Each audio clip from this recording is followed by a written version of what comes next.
ঢাকা বিশ্ববিদ্যালয় কেন্দ্রীয় ছাত্র সংসদ নির্বাচনের আনুষ্ঠানিক প্রচারণার শুরুর দিন আজকে।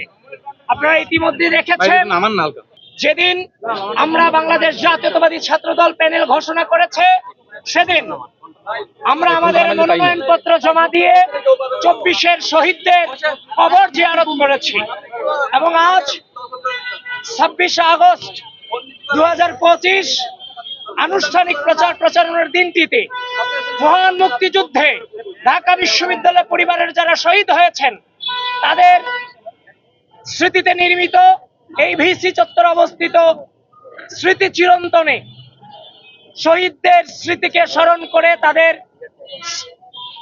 স্মৃতিতে ফুলের শুভেচ্ছা জানিয়ে পুষ্পস্তবক অর্পণের মধ্য দিয়ে আমরা বাংলাদেশ জাতীয়তাবাদী ছাত্র দলের পুরো প্যানেল আমরা আমাদের আনুষ্ঠানিক প্রচার কার্যক্রম সূচনা করেছি এবং এই ডাকসু নির্বাচন আগামী 9 সেপ্টেম্বর অনুষ্ঠিত হবে।